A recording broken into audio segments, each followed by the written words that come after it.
everyone, welcome to our YouTube channel. Today we are going to solve few PYQs that are related to June 2023 paper. They were asked in your paper related to communication topic.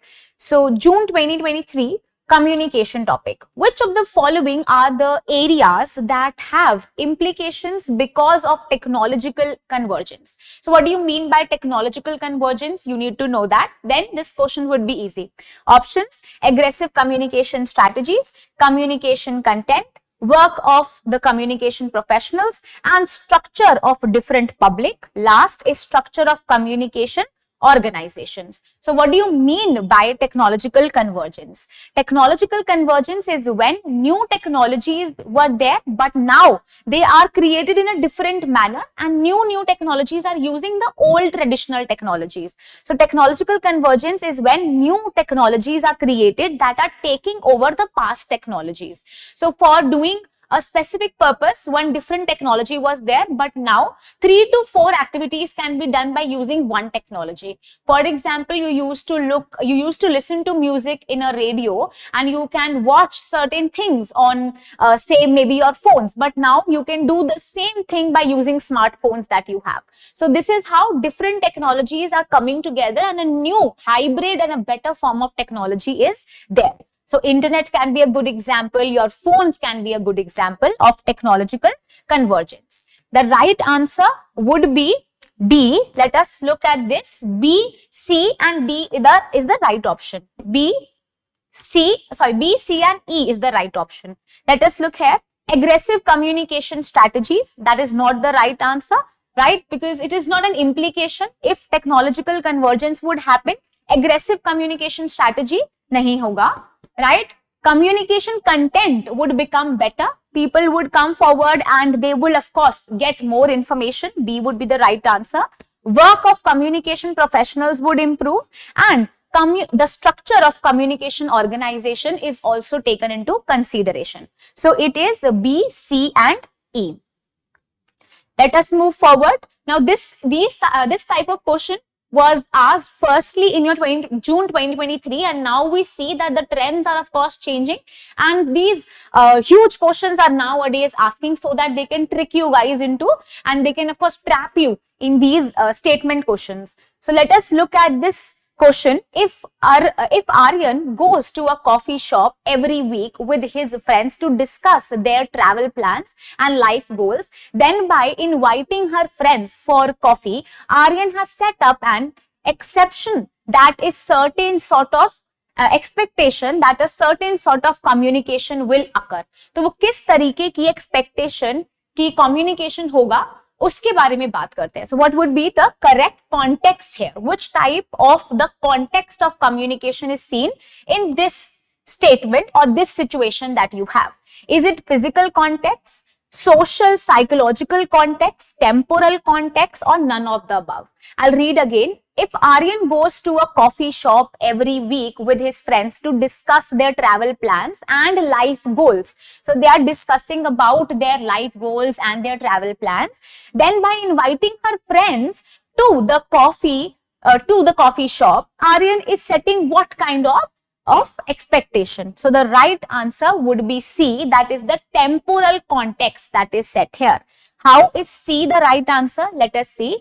Temporal context in communication refers to the way that individuals rely on the past behaviors to set the tone for communication.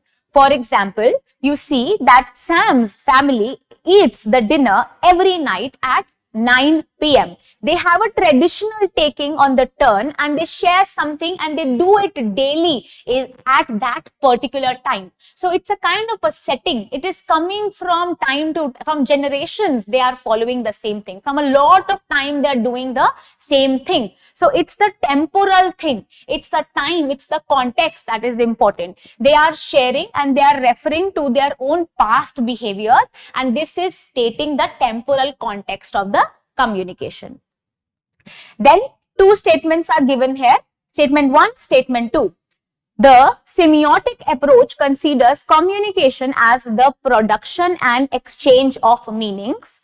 Second, the process approach looks at communication as transmission of messages. So what would be the right answer? What do you mean by semiotic? That should be clear to you. Let us look at the solution. So A is the right answer, which means both the statements are right. Let us look at the definition of semiotics first. Semiotics is the study of the use of symbolic communication. Semiotics can include the sign, the logos, the gestures, and the other linguistic and non-linguistic communication methods that are included. So semiotics is basically the study of the use of symbols in any communication. Let us look at the statements. So the semiotic approach considers communication as the product and exchange, meaning definitely you give out something and then there is the encoding decoding process that would happen. So this is the correct statement. Meaning is created, encoding decoding is done. So semiotic approach considers communication as a product exchange of meanings. True. This process looks at the communication as the transmission of messages. Yes, transmission of the messages, the flowing of the messages also happens. So both the statements, statement 1 and statement 2 are true. Let us move forward. Which of the following can be considered as semantic barriers in communication? So what do you mean by semantic barriers? That should be very clear. I have already made a video. Let us look at the answer directly. So first of all, let us read the options as well. Which of the following can be considered as the semantic barriers in communication? The functional specialization, organizational policy, faulty translations, use of technical language, or unqualified assumptions. इनमें से कौन सी is related to the semantic barriers? There are different kinds of barriers. Barriers are obstacles to communication. They are the entrophies in the communication. They are barriers to your communication. So what would be the right answer? B would be the right answer. B, that means C, D and E. C, D as well as E. Let us look at the very first option, functional specialization. Maybe it can be a little bit confusing. Let us go to the second option, organizational policy. Is this a semantic barrier? No, this is a barrier that pops up in your organization. So it is an organizational communication. Organizational barrier hai. Maybe the policies there in the organization are very rigid and they are not good for you.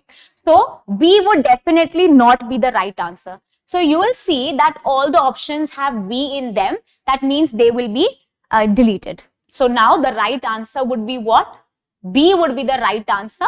That is C, D and E. This was the easiest question that you had that time, because just by getting to know the first option that is incorrect, you are getting the right answer immediately. It saves time as well. Elimination technique is very, very important. So faulty translations and interpretations, then unqualified assumptions and the use of technical languages and jargons are your semantic barriers.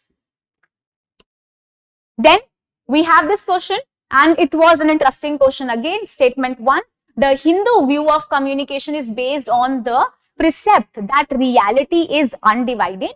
And according to the ancient, this is the statement 2, according to the ancient Hindu view, language is a means to acquire knowledge. So are both the statements true? Both the statements are false. One is true and statement 2 is false. Statement 1 is false, but statement 2 is true.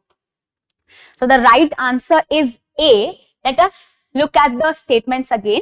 The Hindu view of communication is based on the precept that reality is undivided.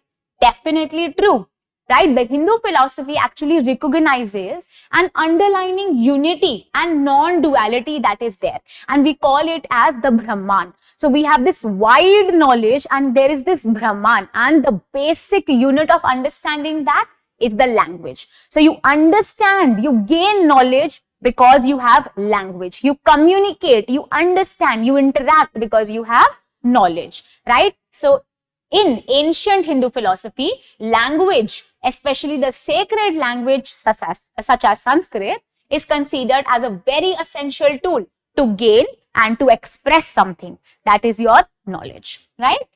So this means both the statements are correct.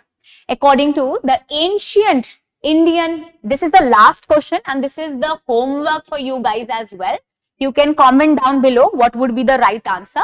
According to the ancient Indian texts, the ultimate goal of both internal and external communication is what? According to the ancient Indian texts, ultimate goal. What is the ultimate goal of communication? It can be external and internal. Achieving social status, because of which for gaining social status, do you communicate? Then capturing political power, self-realization, and accumulation of a lot of wealth. Why do you actually communicate? What is the importance of communication? This question is asking. So this is a homework for you. You need to comment down below what is the right answer.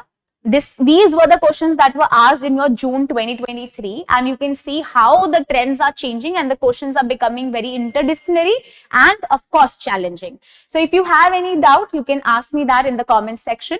Reply to this question. I'll tell you the right answer after that. Thank you so much.